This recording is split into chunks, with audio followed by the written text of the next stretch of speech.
Okay, I think everybody heard that, so that's showing that everyone is being recorded. And I will do a brief introduction of the topic again.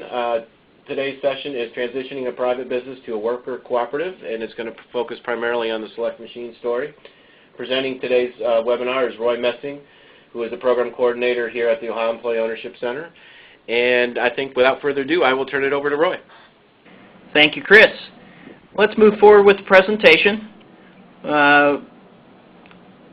Really, this is a little more background in regards to the Select Machine conversion to a worker cooperative. A lot of work went in with our succession planning program, really worked hand in hand with the company to help make that move forward. We really looked at the co-op option for the company for employee ownership and some of the advantages there. It's a better fit for smaller business. It's less costly when you look at employee ownership in an ESOP form. An ESOP is an employee stock ownership plan, and that is basically a qualified retirement plan. We like to call it a highly glorified IRA account for the employees, but that has to follow ERISA rules, and it's fairly costly to first transition into that, and second, on an ongoing basis, there's more costs in a co-op. So when you have a smaller business, it's a better fit. The nice piece with the Select Machine conversion was that the owners qualified for a 1042 rollover, and the 1042 is actually the IRS code that talks about the potential of selling your business and then deferring capital gains on that business by selling a portion of it, and eventually in a co-op model, all of it to the employees. To make this happen, we had to have a stage sale because you couldn't get the whole thing financed at one time, and some things had to happen to make that really feasible feasible in a co-op form prior to Select Machine taking advantage of that. Let's talk a little more about why Select Machine transitioned to a worker co-op. The owners of the business, Doug Beavers, Bill Sagiger, formed the company in the 90s and were looking to retire about 2004-2005 time frame. They started considering their retiring and moving out of the business. They didn't have any logical successors within the business, being sons or daughters who were working in the business, so they looked more to their employees was one thing they really wanted to do because it was part of the family. They live in a rural community, work well together, and they really are treated like family. So it's one thing that they wanted to do is to sell to their employees if possible. They did look at outside sales I believe there's 3 different offers, but all those offers had the end result that the business would be transferred to another location and the facility would be closed and the employees would lose their job.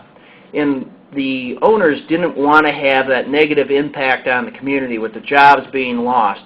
So it really made sense for them to look at transitioning to the employees through a worker co-op as the ESOP model would be too costly for them to follow. Well, something had to happen to really allow for this to come about in the cooperative law within the state of Ohio. There's a couple changes. Basically, the law was rewritten in 1998, and then in 2005 there were amendments to tweak it to provide for more inclusion in cooperative businesses.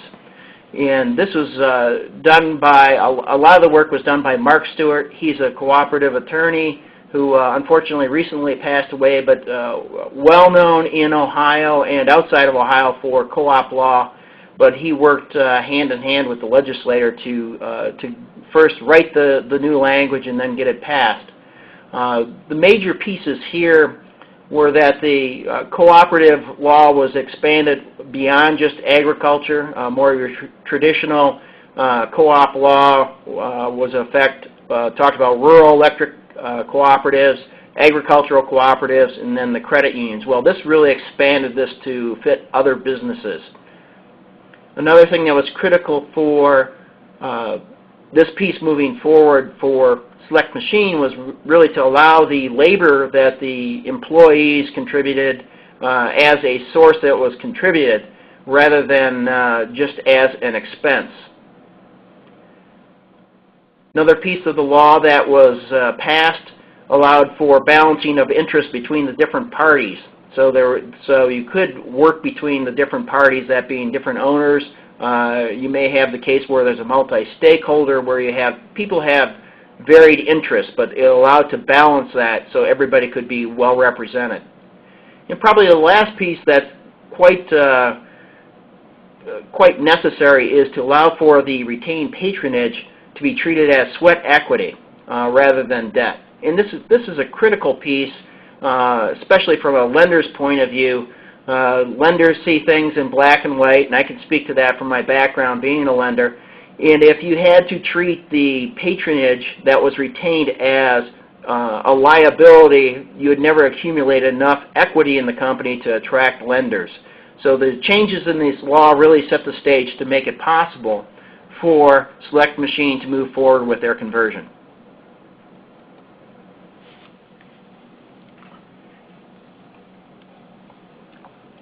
So when the time came to look at the conversion, we really had to look at, where were all the pieces in this transaction, in this transference. We had to look at the willingness of everybody involved in the transfer, look at the existing circumstances, the existing situation. Then we had to look at what was the new structure going to be, and then we had to move forward and complete the deal.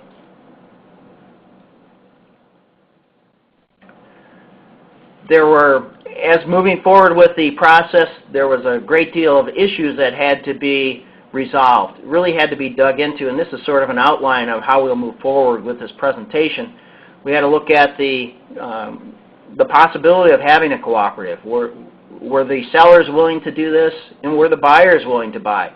We have to make sure that on both sides the parties are interested and want to move forward rather than just having sellers who want to sell, but if the buyers aren't too interested, it won't happen. Again, looking at the existing situation, really look at the feasibility, then determine what the valuation of the business is, and really dig into the business plan. A lot of things going into the new structure that we had to review.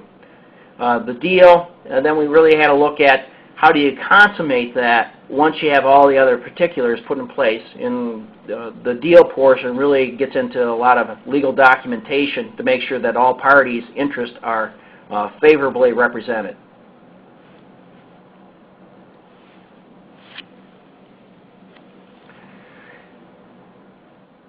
Well, first, working with Select Machine owners, they obviously want to sell the company, and they want to look at selling it to their employees. There was conversation around selling it to the employees via an ESOP. That didn't make a lot of sense since there were only 13 individuals who were employees of the company. ERISA rules are very rigid. One of the issues that you run into if there's highly compensated people, which the owners could certainly be, then you may not be able to do an ESOP. And again, establishing an ESOP, you have to have a trust established, you have to have a business valuation completed initially, and then on an ongoing basis. So there were costs that were really wrapped around that wasn't going to make that feasible in this situation. So they looked at the co-op opportunity, and the first thing they had to do is sit down and talk with advisors who really were knowledgeable in co-ops and talk through that process and make sure, is this something that is going to make sense for all the parties involved? In working with the owners of Select Machine, they were provided that structure, they were provided what the issues they may face, and then they had to provide information on the company that could be reviewed to really make sure is it feasible. And when you move forward with a transition, when you're selling to the employees, one thing always that happens is you trade that equity that the owners have for debt that the employees who are buying have to take out, because typically they don't have cash in the pocket to buy the company, so they have to take on debt to buy out that company.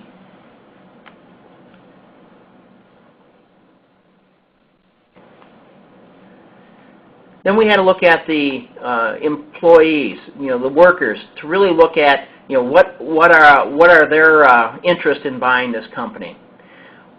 One thing that's critical, as I mentioned, when you take out debt, you typically have to improve the performance of the company to take on that additional debt and make sure that you can make those payments over a period of time.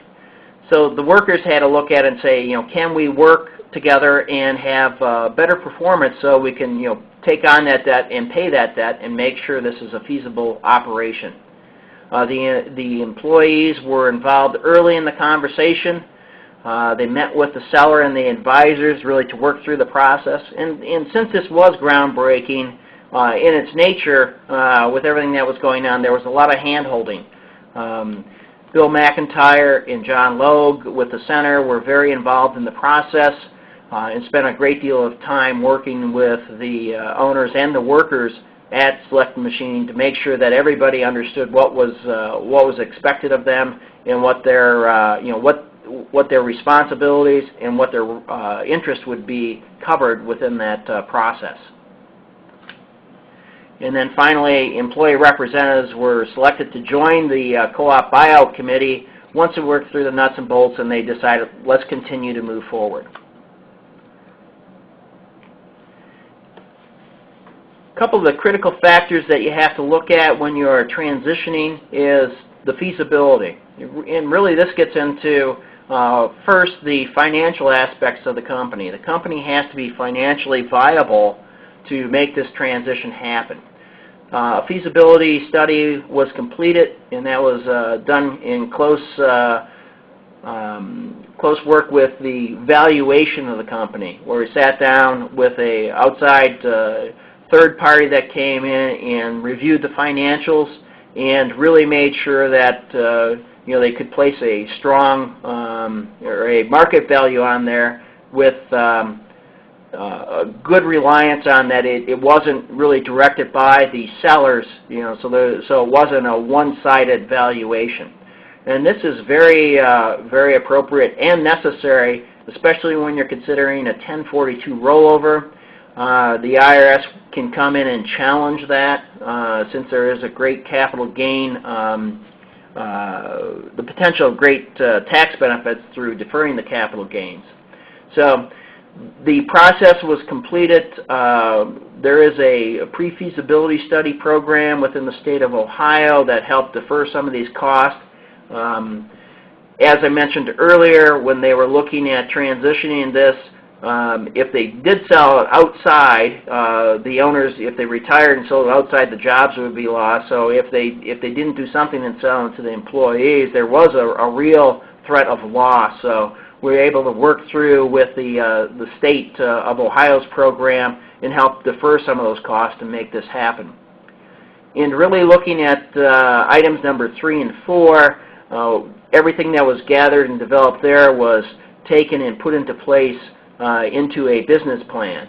And that's something that the center worked closely with the business owners in developing that business plan, and of course the workers themselves, so everybody had a real clear understanding of what was expected going forward.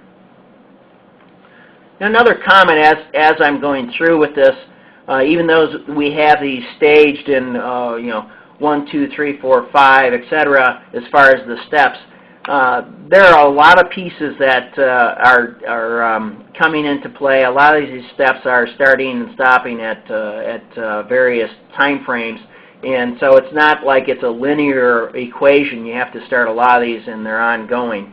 And we actually have a chart that we have posted on our website, I believe. Chris, our Gantt chart on the transition is on the website, is it not? Yes, it is. Okay.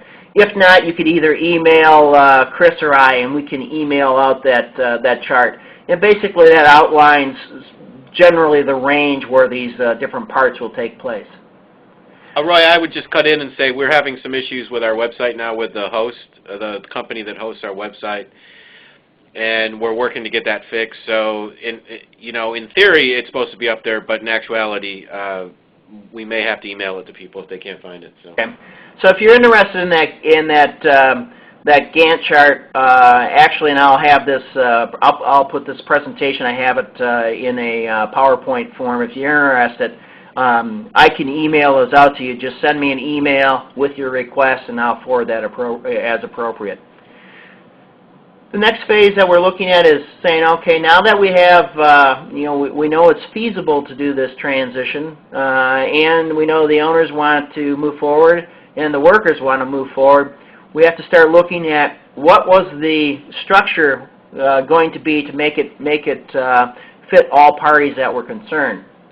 So they reviewed this process, looking at the co-op structure. Again, Mark Stewart was very instrumental in this process. It's very key to have an attorney involved who knows what your interests are and knows co-op law. Co-op law varies greatly from state to state, and you really need to make sure you have a handle on that so you follow all the laws and you get the appropriate representation for all those involved. Key documents that were addressed, the bylaws, which really outline how this process will, or how the company will operate going forward. The articles of incorporation, if it's already incorporated, you need to convert that to a co-op. Stock redemption agreement, that really outlines when the individuals sell their stock, how are they going to be paid for that. Membership agreement really outlines the rights, regulations, the rules, if you will, of how the membership how individual members will access their co-op and work with their co-op. The offering statement is a more detailed statement that really outlines the transaction more in layman's terms. Typically, when we're working with employee ownership in the transferring from an owner to the workers, more historically, the owners are more financially and operationally sophisticated, and the workers really haven't had that opportunity to develop that understanding. So it's very critical that your offering statement spells that out for the workers so they have a real clear understanding of what they're getting.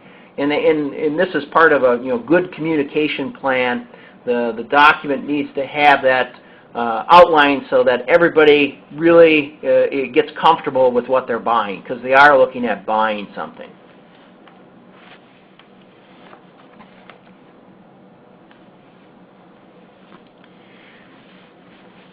In addition, key issues that had to be addressed, control. I think as I looked at the scheduled folks who were going to be involved, a lot of cooperative folks online here today, it's one vote per member rather than one vote per share. In a typical company outside of a cooperative, it's based on your ownership percentage of the shares, how you vote. In a co-op, it's one vote per member. So they had to work through a lot of those issues so everybody understood, especially the existing owners understood what the control situation would be. Another note on this, as there's transition, and we'll note a little bit later that it was a percentage sale that happened at the time. Special considerations had to be put in place for the existing owners because they still owned a majority of the company, so they did have to protect their interests, but there were special considerations placed in there so that everybody was suitably comfortable that they were being well represented at the table. On an ongoing situation, they had to figure out, okay, how are we going to distribute the surplus, the extra earnings that we have? A couple sides to this. One, you want to make sure that the individual, when they're getting their distribution, they have enough to cover their tax situation. So typically it's set at whoever has the maximum tax rate, at least that portion will be distributed to all members so that they get that cash so they can cover their taxes. The other side of this, since it was a company that was in transition, what is the appropriate amount of capital that they want to maintain over time to look towards the future of company for growth, if they had any capital acquisition items that they needed to. So a lot of work went into this area really to look at what's the long-term plan for the company. And when looking at the allocation of your patronage, it's quite easy when you have a traditional cooperative. It's, you know, how much supply do you buy at the company, or how much grain do you sell at the company? That's your percentage of patronage.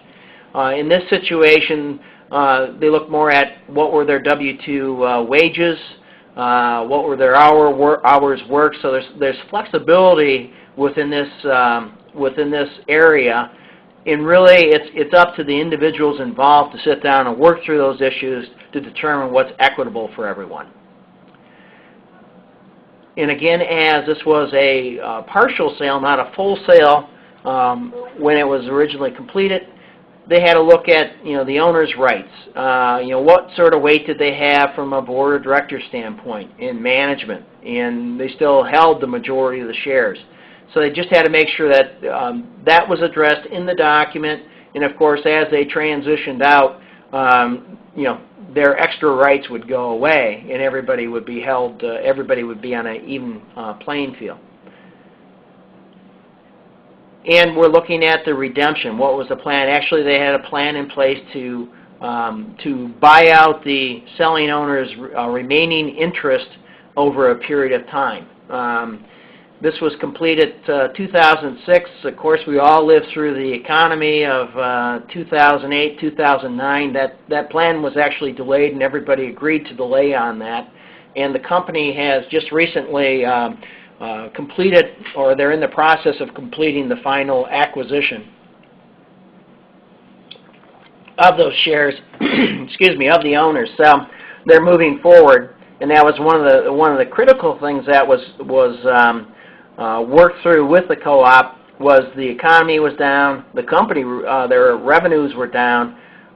Many of the existing workers took leave. They were laid off, so that those who really needed the jobs and really needed to work could continue on. So this is something that was built in, but it showed the cooperative culture that was put in place really allowed for the company to survive over the last couple of you know, very economic, hard-hit years. And of course, they had to look at culture. You know, what was the culture of the co-op going to be? High communication, high involvement of all those who were owners moving forward. Another phase that I had to look at, and typically this is one of the most difficult aspects of even transitioning any company, let alone transitioning to employee ownership, is the financing. How do you work through that process of making sure you have, you know, appropriate financing? A lot of issues come up when you're looking at financing, just because the employees do not have they do not have enough wherewithal to write a check like an outside investor would have. So this makes it more difficult because there's not as much equity coming into the program as well. There was a message that popped up talking about asset transfer rather than a sale of shares. This can be done. It really depends on, there's less liability when you purchase assets as compared to purchasing the shares, because you have the ownership rights and responsibilities. Some of the issues with that, though, is, you know, is that advantageous for the owners to sell that way? Typically, an owner wants to sell everything, but they do have to consider the tax ramifications. And the other side, if they sell the assets, then there's tax ramifications of, you know, what's the true value of that? How are the capital gains valued? So I guess I'd have to go back and look at that and see if that's something that would make sense.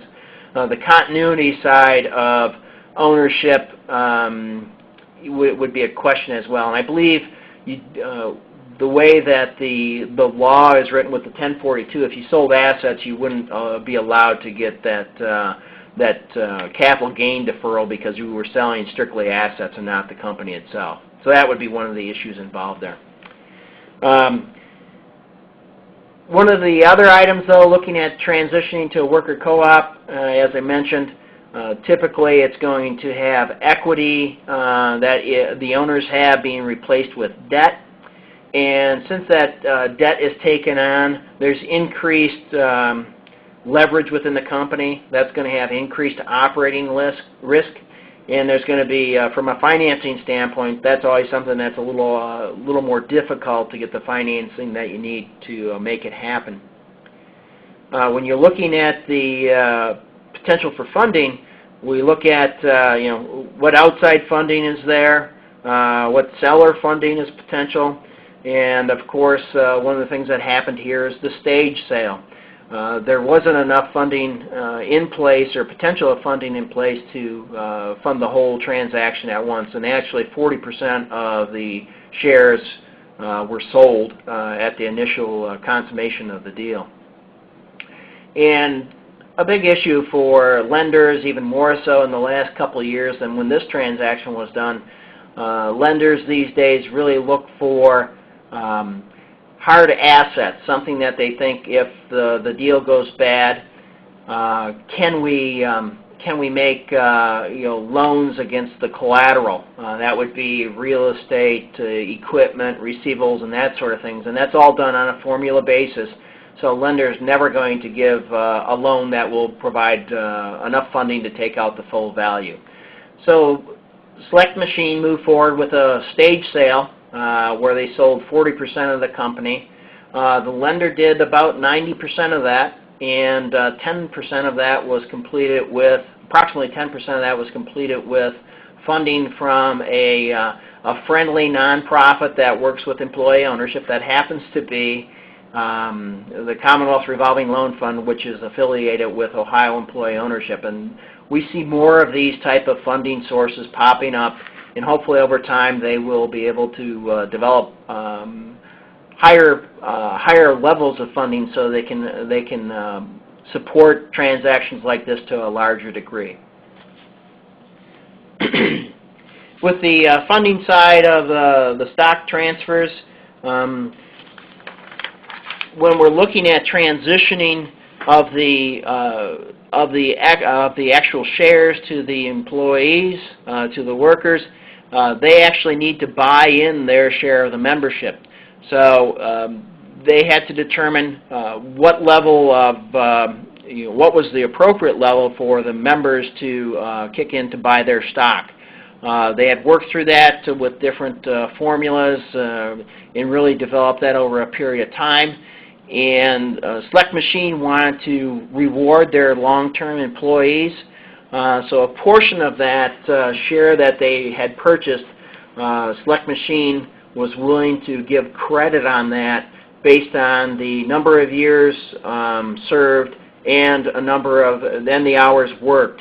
And so they worked through a formula to work that in, but it wasn't 100% of the membership share cost that they had to provide. So they had to have an employee loans where the company actually loaned the money to the employees, who turned around and then purchased the shares. Something to note on that, compared to the employee note and the traditional bank note, the employees actually had to execute notes for the money that was loaned from the company to them and then paid back into the company. Those notes were limited recourse in nature. They didn't have collateral. There were no pledges of second mortgages on houses, and no guarantees beyond the individual employee. Compared to a bank note, if someone was going to a bank and was buying a company and they were taking a note out, those individuals who were purchasing the company would certainly be looking at personally guaranteeing that acquisition and potentially pledging other collateral and potentially finding other guarantors. So hopefully, as you move forward and you're talking to people, it takes a little bit of education, but the workers need to understand that this isn't, those notes aren't as onerous as they first may appear, because traditional buyers would have to do well beyond that level of support.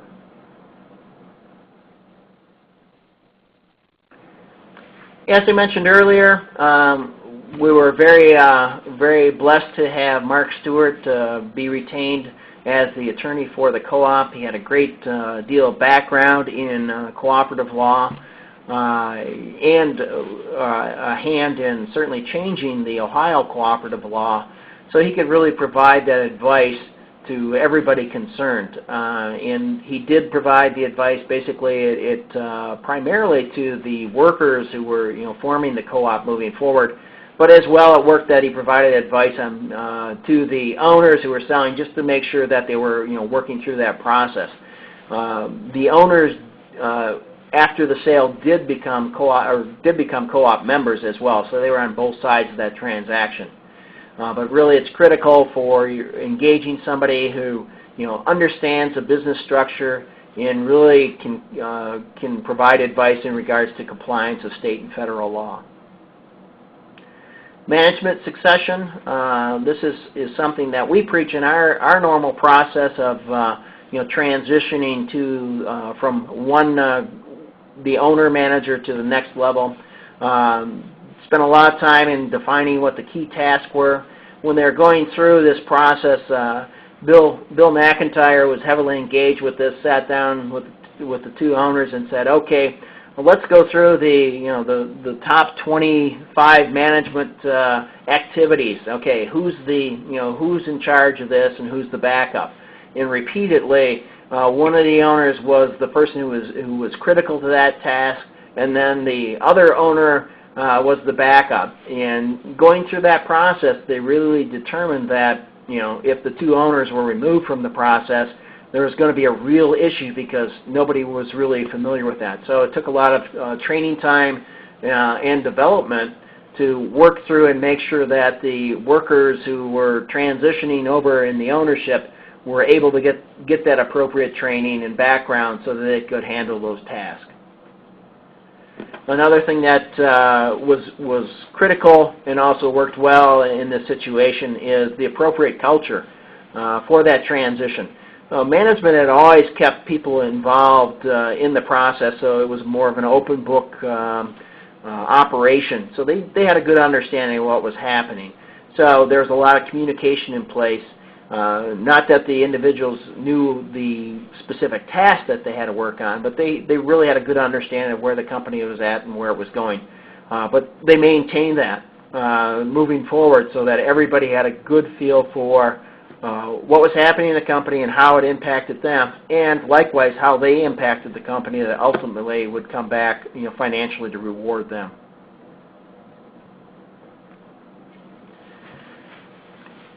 Then for the completion of the deal, really sitting down, once they had worked through all this process, and sit down and develop, an outline. What was the outline being the offering statement?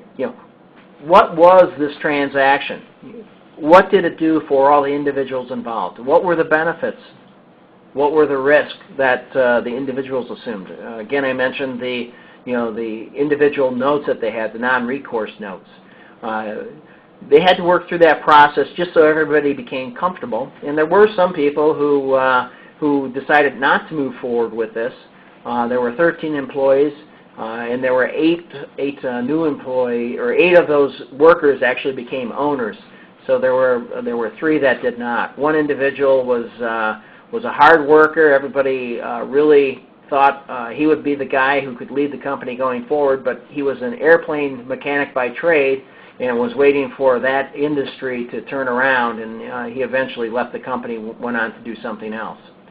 So you had to make sure that in that offering statement everybody understood what was going to happen, and that guy chose to move on to his chosen field of study, if you will. And it's really a thorough review. A lot of hand-holding, sitting down with the workers to make sure that they really understood what was going to happen in this transaction.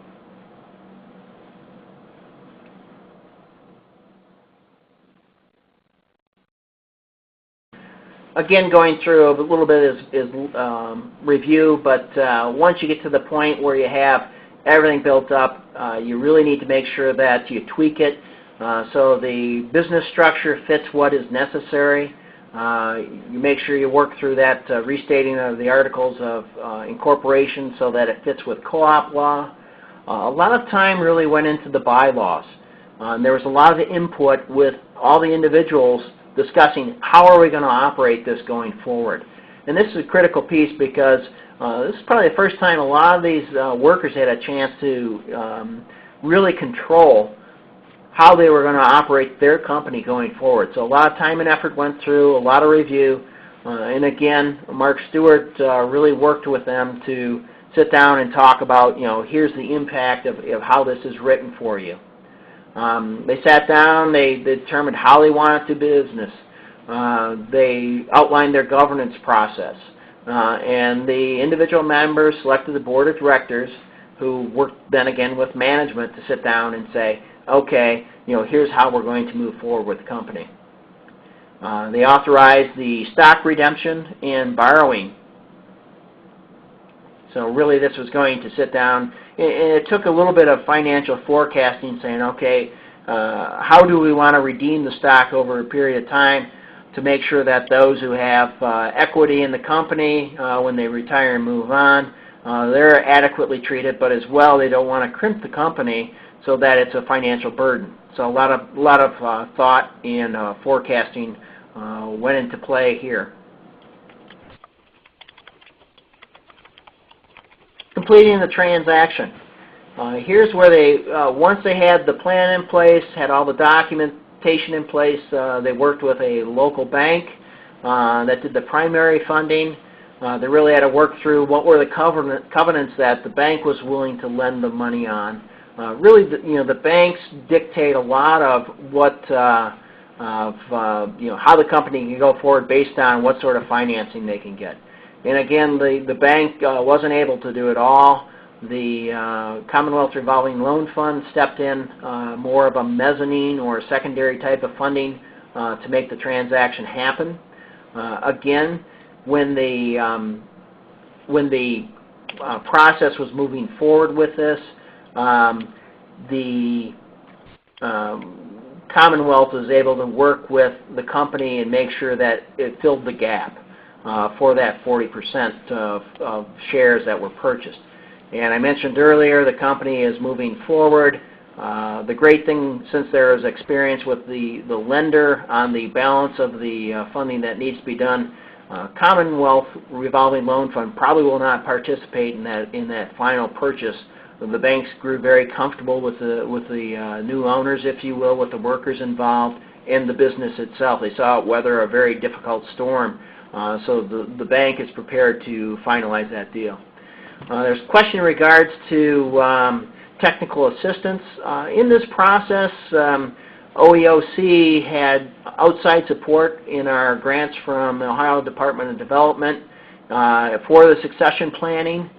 We did not get paid per se from the individual company or the owners or the workers to complete the process. There was funding that came from a pre-feasibility study that helped pay that valuation that was completed. And so we really, I guess if you will, donated a lot of time and effort to make this happen because we saw it as a critical thing to move forward with transitioning co-ops, transitioning private businesses to co-ops. And that was part of our mission. Once everything was completed, all the final documents were prepared, executed.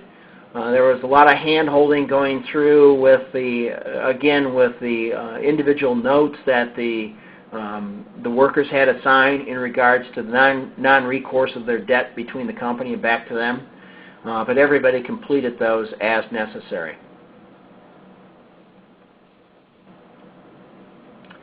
In going through completing the deal, a very critical piece that needs a lot of working, if you're looking at from someone who's providing technical assistance to the workers or the business owners themselves, is really that business plan. And that's a critical document because it outlines how the company will operate going forward. Typically, a lot of owners, my years of working with business owners from a financing standpoint, their business plan is inside their head, it's between their ears. But taking that and translating it into a document that's understood by all is a long process. It really takes time to sit down and work with the business owner, saying here's where it's going, and then work with the workers who are going to be the business owners going forward in detailing that plan. It doesn't do a lot of good to have somebody who's knowledgeable just put together a plan, or a third party who's knowledgeable put together a plan and say, here's what you ought to do, without input from all the other parties involved. So you want to make sure you have a lot of discussion on that and really have it well vetted before you complete that process. The employee agreements, again, when you move forward from just being a worker to a worker owner, it's very critical that there's agreements in place so that people don't walk, or if they leave, there's a very clear understanding of what them leaving has as far as an impact on the company and what the rights and responsibilities of both parties are. Again, the limited recourse note. That's something if the company the individual would say, hey, I'm not wanting to move forward, the stock is actually redeemed by the company, and if there is a loss, it's limited to that. So it's not anything that somebody's going to lose their house on. And I guess that, in regards to how that works out in the long run, all those are individually negotiated depending on what all the circumstances are. So that would not be a one-size-fits-all. And again, those notes were critical in regards to exchanging cash for the stock redeemed. You had to have a vehicle there to make that happen. You actually had, in this process, again, the individuals typically don't have cash, so you need to have this note where the money goes from the company to the individual and back, and then once, how are you going to pay for that note over a period of time, and how's the stock going to be redeemed. So that's all part of a documentation and a lot of thought and negotiation on that. I guess as a follow-up, again, the company has or is in the process of completing that transaction. I wasn't sure what timeline we would have, so what I'll pop on to is more background on just a couple items for everybody. The first being typically what we're looking at when you're talking about transitioning a private business to a worker cooperative.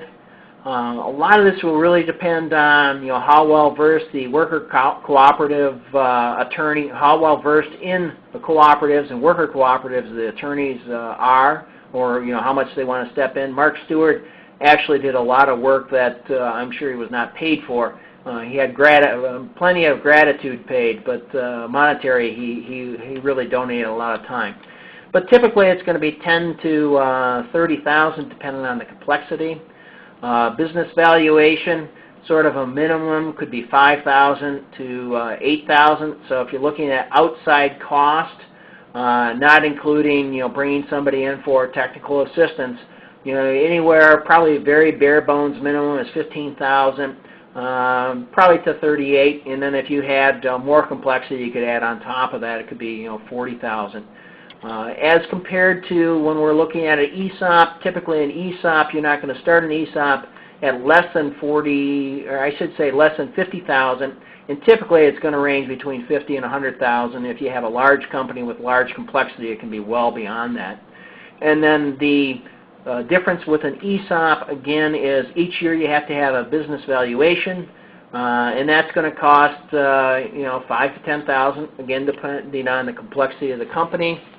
You're going to have a trust formed to manage the shares. There's administrative cost, so there's ongoing, probably closer to $15,000 to $20,000 at a minimum that each company needs to have. And this is why the Select Machine folks said an ESOP is not for us, or at least part of that.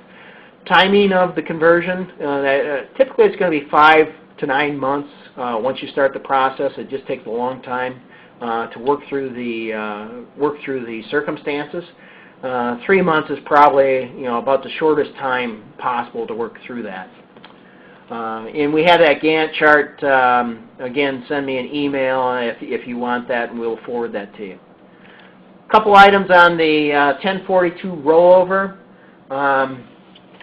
Just so you have a good understanding of that, it's the capital gains would be deferred if at least 30% of the common stock is sold to the company, or sold from the company to the workers. Capital gains, pretty much it's 20% today. If you're in the lowest bracket, it's only 10%. At the beginning of 2013, for those in the top two brackets, that jumps up to 23.8%. We found that the folks at Select Machine did not choose to move forward with taking the 1042 rollover. They decided that the rate when this transaction was completed was 15%. They decided to just go ahead and pay that and not have the issue with managing it. State capital gains tax, that's going to vary from state to state. It's 6% within the state of Ohio. To go through the details on that, the biggest thing that you have to do to qualify for this, once you have it allocated from, transferring it from the business owner to the workers, you have to have qualified replacement property. And the qualified replacement property is stocks and bonds within, with qualified stocks and bonds that are publicly traded. And you can't do things like McDonald's or other companies that have international flair to them. So you really need to work with a professional that can adequately advise you what is the qualified replacement property. You have to have that done within 3 months prior to 12 months afterwards. So there is a time frame you need to keep in mind if you want to transfer this, your portion, into the qualified piece. As I mentioned, you can't do mutual funds, financial institutions, partnerships, so it's fairly limited as where you can put those. You want to make sure that when you're doing that, you don't go ahead and sell them, because that will trigger a capital gains tax. Typically what will happen is you will work with a broker, and brokers have loans so you can have access to some of that cash going forward. And again, this doesn't really apply to the workers going forward, but the advantages apply to the owners who would get some real benefits from not having to pay the taxes up front, their capital gains taxes, and be able to defer that over a period of time. And again, it's 1042 is the section that is in the IRS code. You have to go through a lot of steps with it. It is a great advantage, but it takes a period of time to, and the appropriate individual who's qualified to sit down and help you work through that process. And we know some folks can do that. They're professional members here at the center. The last note being, if the selling owner has these capital gains deferred and they pass on, then their heirs actually inherit the qualified retirement plan that is on a step-up basis, so they get some real tax advantage there. So now we're down to about 5 to 10 minutes. We just want to see what sort of questions, comments people have out there. And here's my contact information. If you want any of the information, you can forward that to me. Roy, I'm going to go ahead and unmute all the phones. Okay. And so we can open them up. The conference has been unmuted. Anyone like to ask any questions? And I realize this is a real brief overview. In the time allotted, we can't get into more of the detail. We are planning additional webinars in the future where we'll potentially get into more specifics. There's a question on how many people on the webinar. We have, looks like 20 people have joined from outside the center. So we have good representation. I can't say specifics, but we do have some business owners represented today, cooperative developers, government folks, and some outside consultants. Roy, did you see the text message come in? Yes. Oops. but it fell, okay, how do the individual employees manage the risk of losing their jobs and still holding the note? Well, really, that was something that all the individuals sat down and worked through when they had the issue of the down economy. And basically, they just worked it out. Those who had a higher need, perhaps they didn't have the individual savings, they didn't have the wherewithal of some of the others. They maintained their jobs while several were laid off for a period of time. And that's the great thing about the cooperative model. They cooperated and they really filled in for those who didn't. So, there can be, in this situation, it worked out. I guess if you looked at, losing the possibility of losing their job and holding the note, again, it's a limited recourse. Really what it's there for is to not have the individual go and sell that their cooperative share outside of the company or outside of the group within the company so that they don't lose control. Yes, there were. They did actually hire from within. There was a question here in regards to employees going into the management position. After a long process, they actually did hire from within, and the manager was from within inside the employee group. There's a question in regards to sharing examples of organizational docs. We will check with the company and see. That is proprietary information. We've struggled with that in the past of getting examples and being able to share those, but we'll check again and see if that's something we can do and pass those along where appropriate. Somebody just had a note on redacted copies. Well, let me see if we can do that.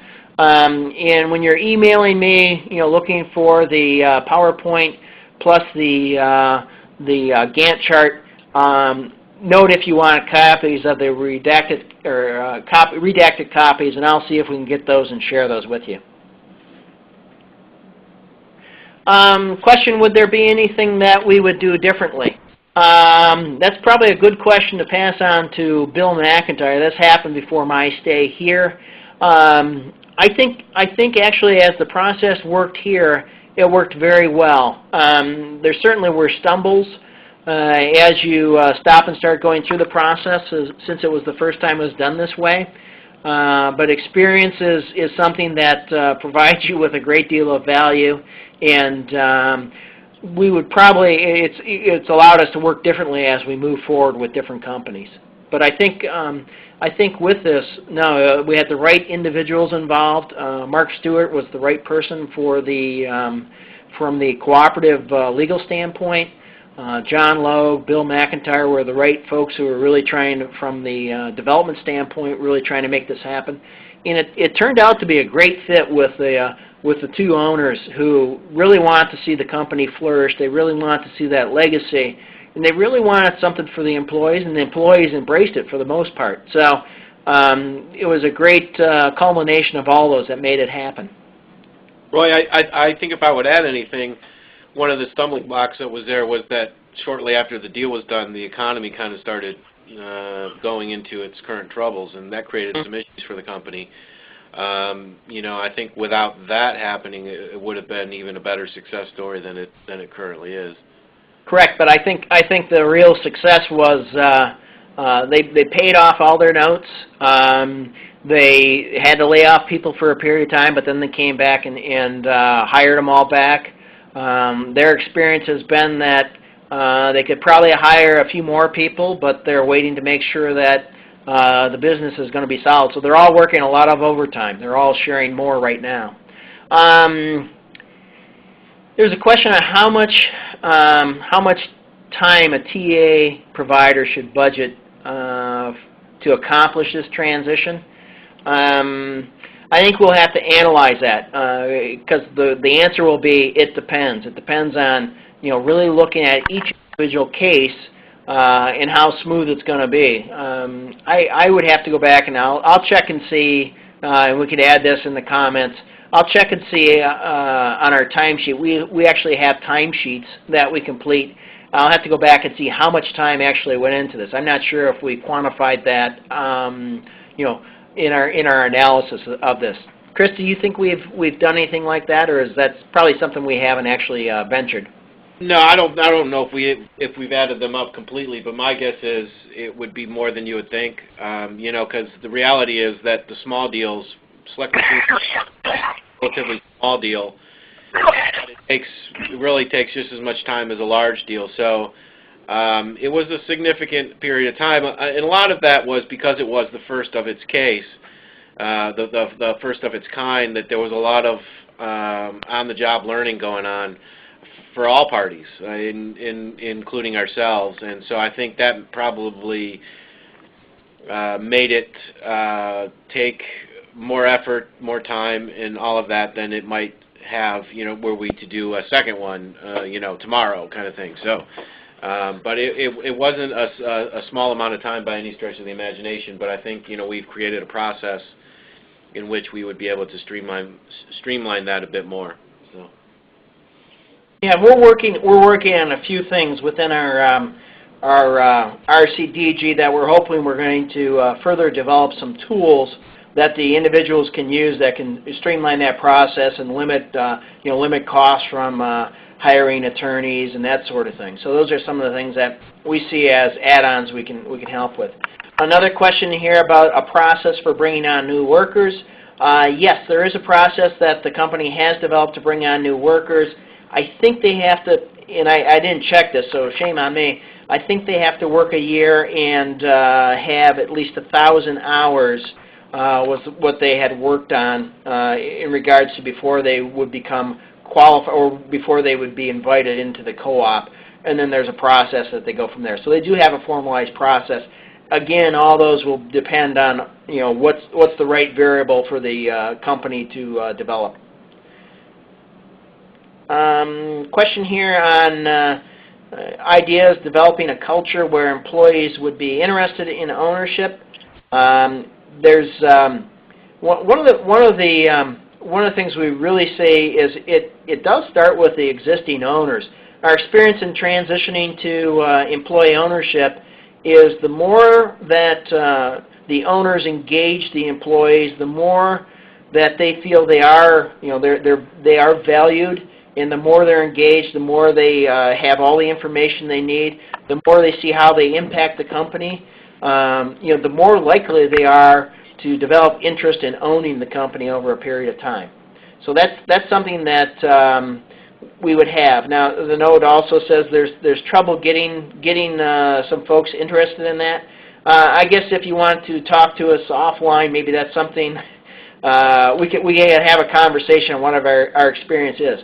And as I noted within this process, there was one guy who they thought would be the leader going forward, and he just said, no, this isn't for me.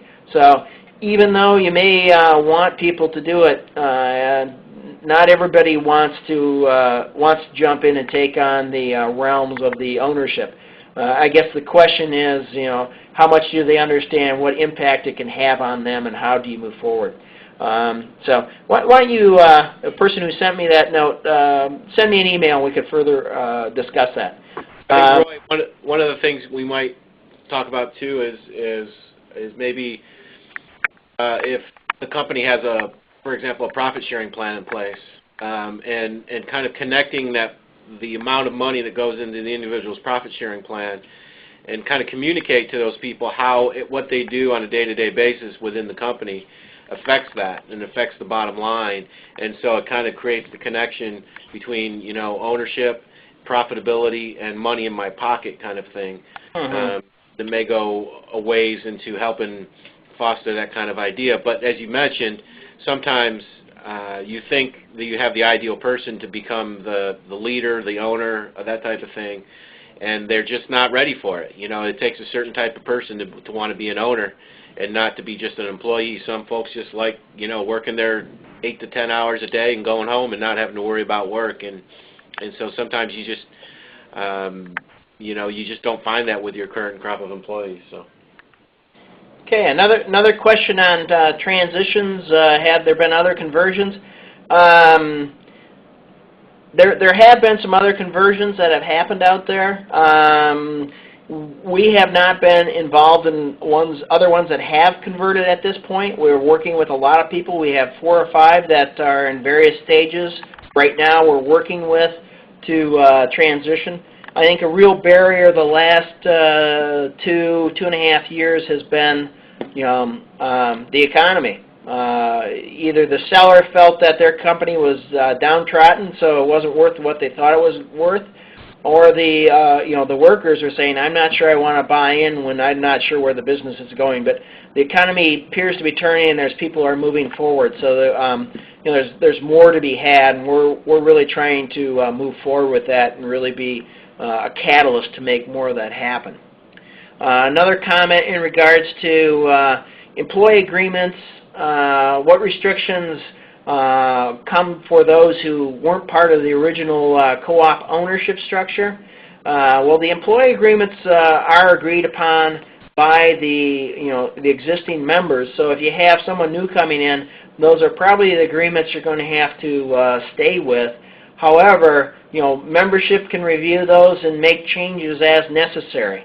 So those would be something that could change over a period of time. Again, in the cooperative model, we're going to see a lot more willingness to work with that and change that and make it right for everyone compared to in the standard corporate model.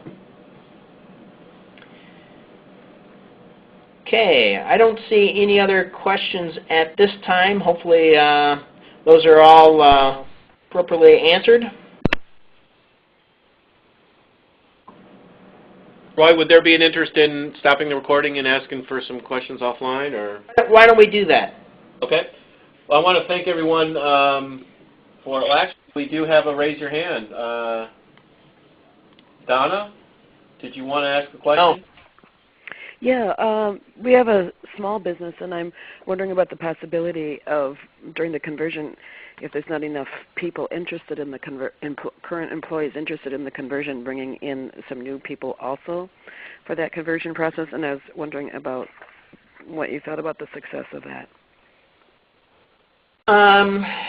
Well, that may stun some people who are standing on the sidelines and be willing to move forward. That might be something, and that could be, the biggest thing there is the communication.